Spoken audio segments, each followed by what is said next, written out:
औज़ुबिल्लाहिमिनश्शैतानिर्रजीम बिस्मिल्लाहिर्रहमानिर्रहीम। इरशाद health centre की तरफ से हकीम इरशाद सैन तमाम नाज़रीन को अस्सलाम वालेकुम वरहमतुल्लाहि वबरकातुहू। आज का हमारा मौजू है आर्थराइटिस के बारे में, गैंठिए के बारे में, कि ये बीमारी किन वजूहात की बिना पर लाहक होती है, इनकी कौन कौन सी वजूहात होती हैं। ये इस बीमारी का मुकम्मल इलाज करने के लिए एक बेहतरीन नुस्खा बताऊंगा, जिसके इस्तेमाल करने से इंशाअल्लाह चंद ही हफ्तों में मेरे अल्लाह पाक के करम व फजल से बिल्कुल ठीक हो जाएंगे और अल्लाह पाक आपको शफा अता फरमाएंगे। ये ख़तरनाक और मुहलक बीमारी गैंठिया, जिसको आर्थराइटिस कहते हैं, ये जिस किसी भी शख्स को लग जाती है उसकी हड्डियों को तबाह कर देती है। इसकी बहुत सी अक़साम हैं आर्थराइटिस की। कुछ मेरे दोस्तों को तो जिनको विटामिन डी की कमी होती है, जिनको ख़ास तौर पर विटामिन D3 की कमी होती है, ये वो वजूहात हैं जिनकी बिना पर इनके असरात पूरी बॉडी पर पड़ते हैं और ख़ास तौर पर जॉइंट पर पड़ते हैं, हड्डियों पर पड़ते हैं, बोन्स पर पड़ते हैं और इनकी हड्डियां कमज़ोर होना शुरू हो जाती हैं और आहिस्ता आहिस्ता ये दर्द का सबब बनती हैं, ये आर्थराइटिस का सबब बनते हैं।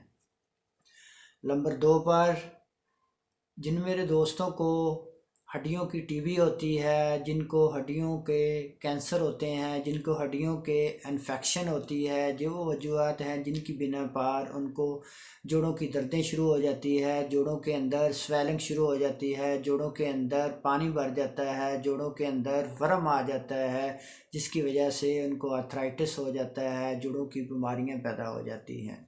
नंबर 3 पर जिन मेरे दोस्तों का यूरिक एसिड बढ़ जाता है, ESR बढ़ जाता है, R फैक्टर बढ़ जाता है, जो वो बीमारियां हैं जिनकी बिना पर इनके असर इंसान की हड्डियों पर होते हैं। एक आसान सा नुस्खा बताने वाला हूँ, नुस्खा नोट फरमा लें, जिसके इस्तेमाल करने से चंद ही दिनों में इंशाअल्लाह अफाका आना शुरू हो जाएगा। नंबर 1 पर आपने मस्की रूमी लेनी है 2 तोले। नंबर 2 पर असखंद नागौरी लेनी है आपने 2 तोले।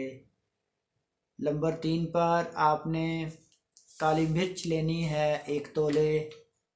और नंबर 4 पर आपने चोप चीनी लेनी है 1 तोला।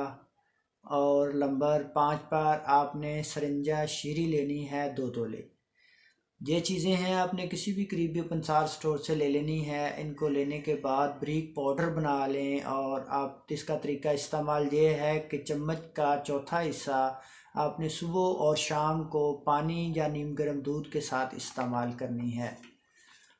आपने बाज़ारी खानों से परहेज़ करना है, ठंडी चीज़ों से, खट्टी चीज़ों से, चावल से, चिकनाई वाली चीज़ों से परहेज़ करना है। तो इंशाअल्लाह चंद ही दिनों में अफाका आना शुरू हो जाएगा और जोड़ों की दर्दें बिल्कुल ख़त्म हो जाएंगी। अल्लाह पाक आपको शफा अता फरमाएंगे। अगर हमारी वीडियो अच्छी लगी हो, हमारे चैनल को सब्सक्राइब करें, हमारी वीडियो को लाइक करें, बेल आइकन के बटन को दबा दें, ताकि हमारे आने वाली हर वीडियो सबसे पहले आप तक पहुंच सके। अल्लाह पाक आपको, आपकी फ़ैमिली के लिए, आपके बच्चों के लिए, आपके अजीज़ व क़ारिब के लिए आसानियाँ पैदा फरमाए और अल्लाह पाक आपको शफा अता फरमाए। जज़ाकल्लाहु व अहसनल जज़ा।